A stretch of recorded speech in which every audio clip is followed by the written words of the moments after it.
our country. The irony in all of this is I have been uncovering all of this. When you think about it, Clinton bought and paid for, used funneled money, a dossier, foreign national put it together. A lot of money. They never verified, they never corroborated, and it was the bulk of information. You have now said declassify and redact it. How soon will that be coming? Well, we're moving along, we're working along. We're also dealing with foreign countries that do have a problem. I must tell you, I got called today from two very good allies saying, please, can we talk? So it's not as simple as all that. And we do have to respect their wishes, but it'll all come out.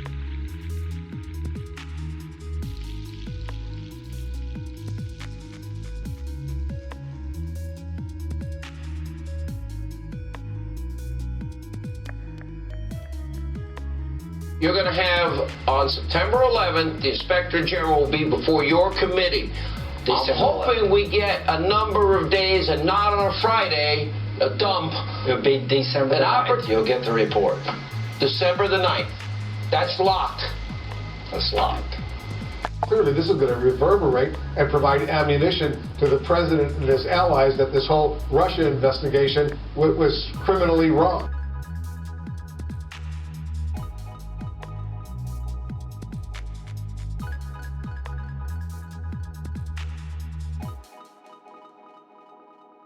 And it is a kickoff to a whirlwind 2 weeks. Coming up, Capitol Hill is bracing for what could be an historic week in Washington. Two major stories expected to dominate the headlines. First, the Justice Department's Inspector General, Michael Horowitz, set to release his long-awaited report on possible FISA abuse at the FBI tomorrow, putting fresh scrutiny on our nation's intelligence leaders. Also tomorrow, House Democrats moving full speed ahead on impeachment with the next Judiciary Committee hearing. But first, my first guest says the public has yet to hear one vital piece of testimony. It's impossible to bring this case forward, in my view, fairly, without us knowing who the whistleblower is and having a chance to cross-examine them without any biases they may have. So if they don't call the whistleblower in the House, this thing is dead on arrival in the Senate. Joining me right now exclusively is South Carolina Senator Lindsey Graham. He is chairman of the Senate Judiciary Committee, and we are thrilled to have you here in studio, Senator. Thanks so much for being here. You said that to me a couple of weeks ago. Is it still dead on arrival unless you hear from the whistleblower? Well, the whole process is illegitimate in the House. It's not just a whistleblower. You don't want to create a situation where an anonymous person can start impeachment proceedings against the President of the United States. You can't get a parking ticket based on an anonymous allegation. The hearings were held behind closed doors. The Intel Committee gathered all the facts. The President's lawyer was never allowed to participate. They asked to call witnesses in the Judiciary Committee. They had one hearing in the committee with 4 law professors, and Nancy Pelosi said, we're going to move forward with the articles of impeachment. This is a joke of a process. It's dangerous to the country. It's the first impeachment scenario in the country started in-house, not with outside counsel. Whitewater prosecutor Ken Starr. You had Mueller looking at all things Russia and Trump. You had prosecutors in the Nixon case outside the system. This is being driven by Schiff and Nadler, Pelosi, partisan people. I think it's going to meet a quick end in the Senate.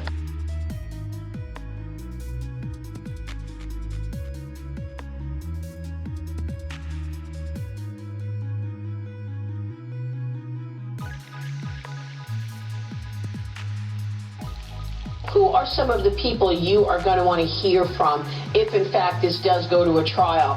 And will the president get a fair trial? Are you going to demand that people like the whistleblower Adam Schiff, Alexandra Chalupa, Fusion GPS, are these some of the people or organizations you're going to want to question? There's 2 ways to do this. In the trial, you can have the president present a defense to prove, in fact, that maybe the Ukraine was interfering in our election. The Russians stole the emails, not the Ukraine, but there's articles suggesting Ukrainian officials met with Democratic operatives in 2016. I don't know if that's true, but here's what I'm going to do with the trial.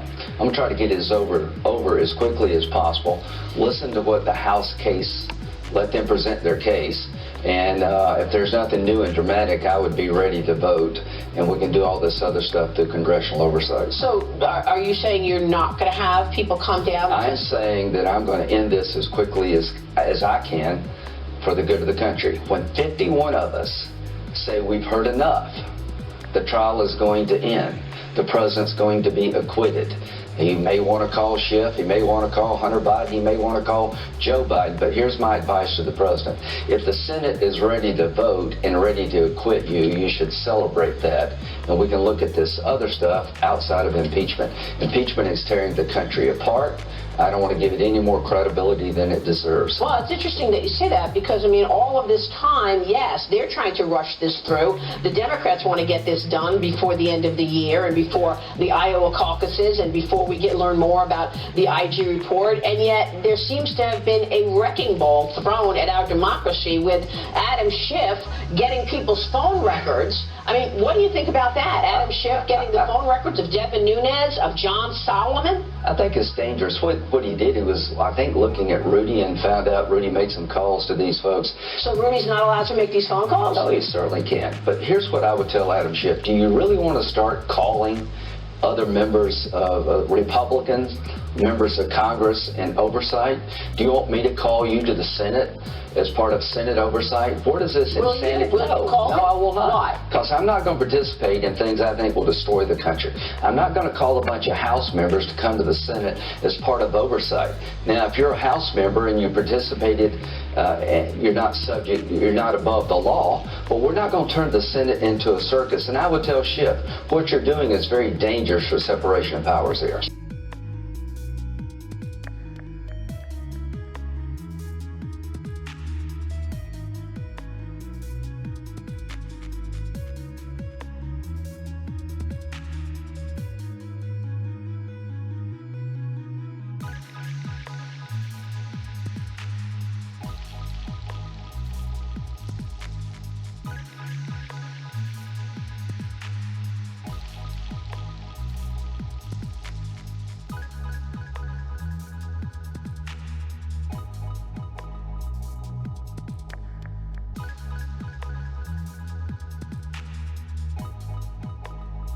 A president can be impeached more than once.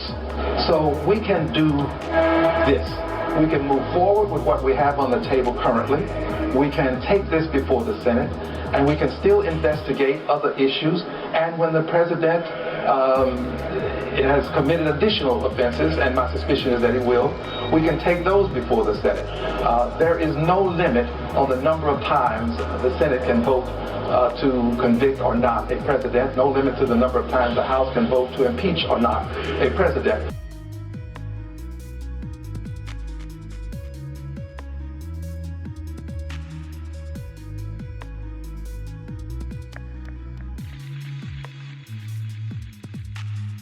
These people are sick.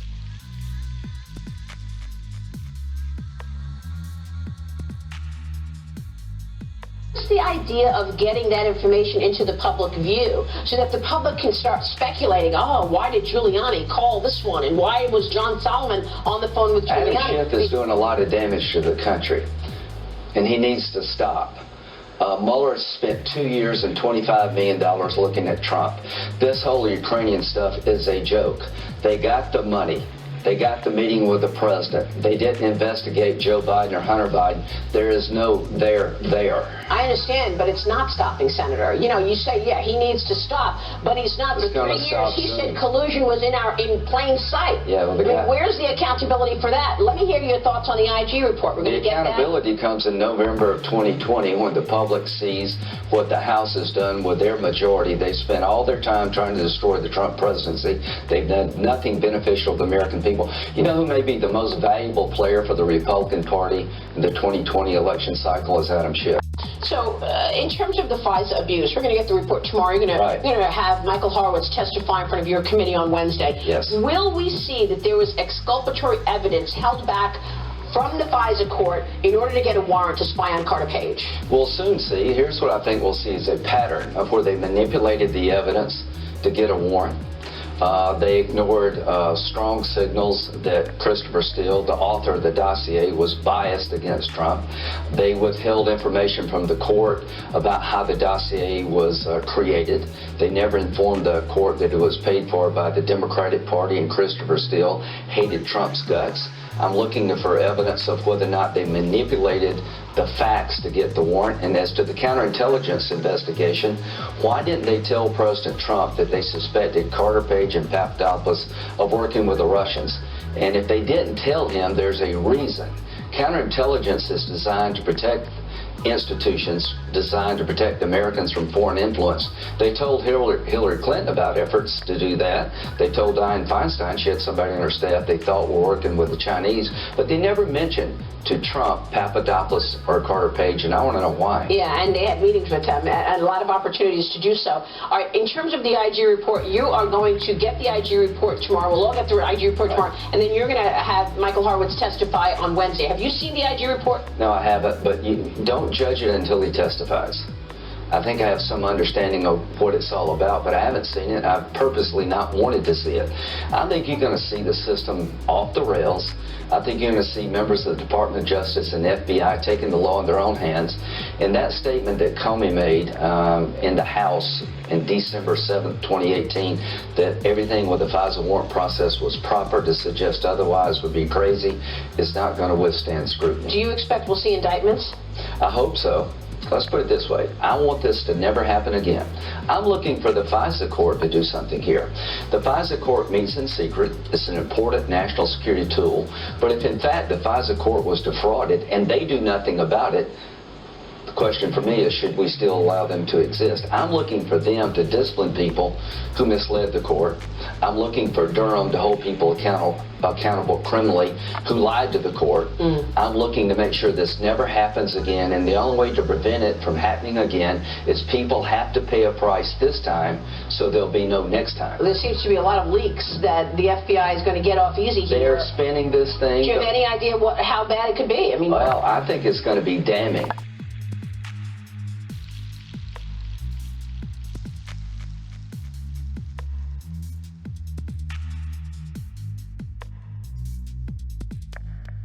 Very much. The IG report just came out, and I was just briefed on it, and it's a disgrace what's happened with respect to the things that were done to our country.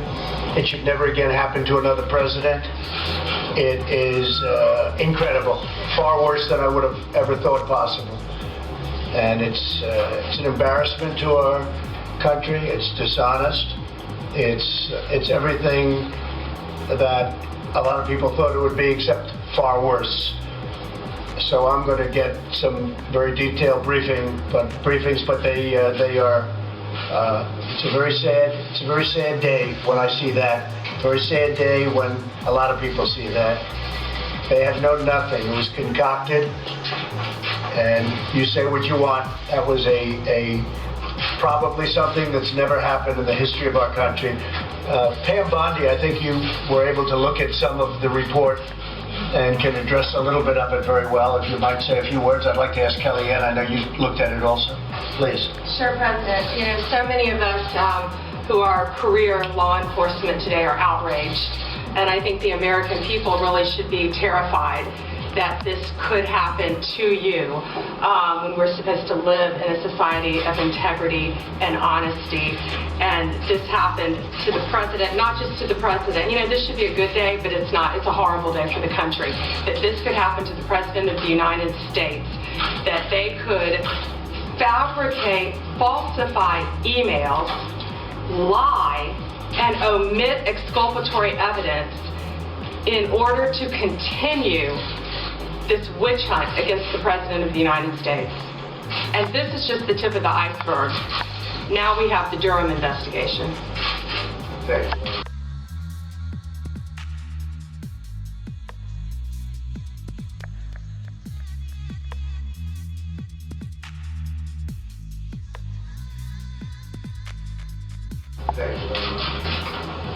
Kellyanne, please. Mr. President, thank you. I was the campaign manager during that time, and I would ask a simple question. Why no defensive briefing? Why not contact the Trump campaign? Why not contact candidate Trump or Governor Pence or Governor Christie, who at the time was arranging for the intelligence briefings for candidate Trump and was a public servant, a government official at that time as governor of New Jersey with a full intelligence security clearance to receive that type of information. So you can't blame people for feeling that it was unfair and that the fix was in. And to think that perhaps people lied and spied and tried to subvert democracy just because they wanted someone else to win or just because they have a different political point of view. That is not the way the world's greatest democracy has been formed and can survive at a time such as this. I will just repeat something that Attorney General Barr said today, Mr. President, that this was an intrusive investigation of a U.S. presidential campaign on the thinnest of suspicions. And that is chilling language for any of us who want our government to work for us and not against us. I only wish they had come and informed us, Mr. President, and we could have had the knowledge and the wherewithal to act at that time and not put the taxpayers through 2+ protracted years of nonsense. Thank you, sir. Well, they fabricated evidence and they lied to the courts and they did all sorts of things to have it go their way.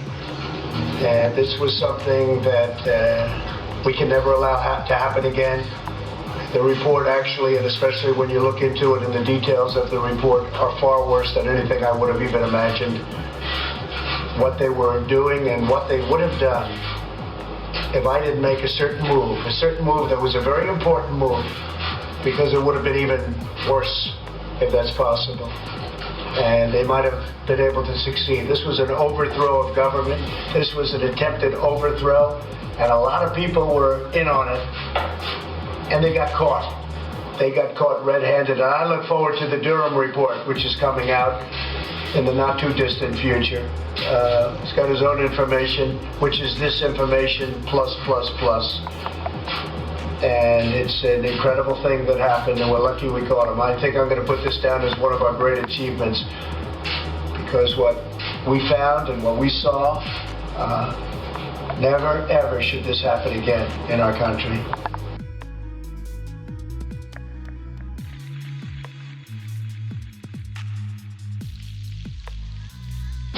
It's everything that a lot of people thought it would be, except far worse. This was an overthrow of government. When Attorney General Barr picked Durham, I was skeptical. If Durham was so non-political, he never would have issued that statement. In the Horowitz report, it describes in great detail how the FBI found out that the subsource for the Steele dossier disavowed it.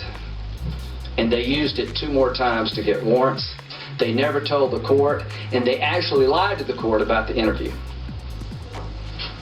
If that doesn't bother you, you hate Trump way too much. Well, the IG report out today. At the top line, it says there was no political bias behind the initiation of the FISA investigation and surveillance, but it gets really detailed in some major violations, or at least screw-ups by the FBI. We identified at least 17 significant errors or omissions in the Carter Page FISA applications. While we did not find documentary or testimonial evidence of intentional misconduct on the part of the case agents, we also did not receive satisfactory explanations for the errors or problems we identified. In most instances, the agents and supervisors told us that they either did not know or recall why the information was not shared with the Office of Investigations, that the failure to do so may have been an oversight, that they did not recognize at the time the relevance of the information to the FISA application, or that they did not believe the missing information to be significant. On this last point, we believe the FISA application, or that they did not believe the missing, on this last point, we believe that the case agents may have improperly substituted their own judgments in place of the judgment of the Office of Investigations, or in the place of the court to weigh the probative value of information. Say that 5 times very quickly. In the meantime, the Attorney General and the U.S. Prosecutor, John Durham, put out really interesting statements today after this IG report came out. The Attorney General says the malfeasance and misfeasance detailed in the Inspector General's report reflects clear abuse, and that this campaign, this intrusive investigation of a U.S. presidential campaign, was done on the thinnest suspicions that were insufficient, in his view, to justify the steps taken. And the U.S. Prosecutor, John Durham, says that he doesn't agree with the Inspector General on some of the report's conclusion as to the beginning of how this case opened.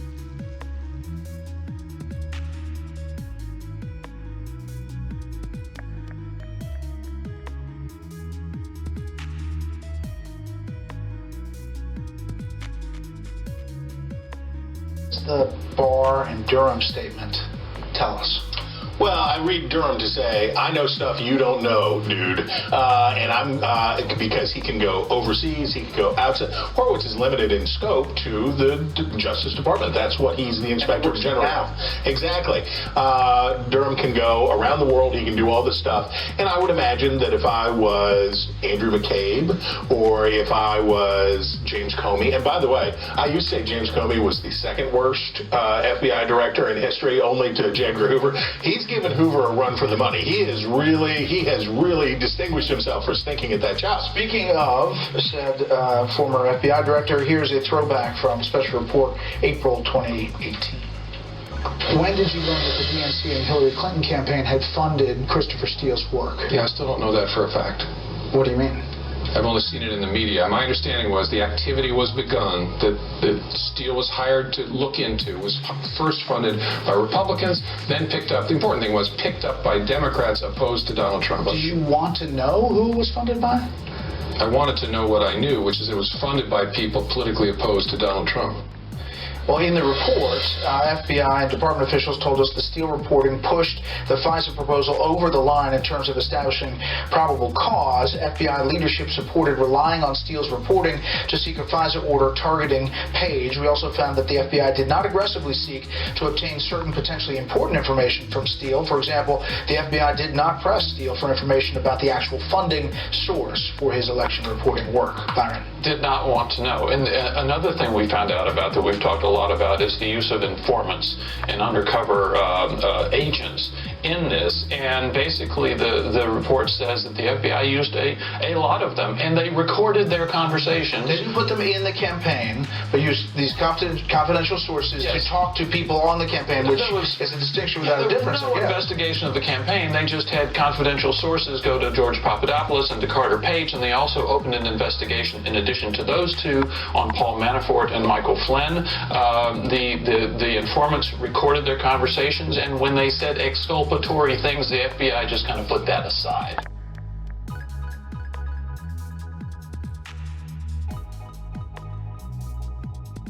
Clearly, this is going to reverberate and provide ammunition to the president and his allies that this whole Russia investigation was criminally wrong.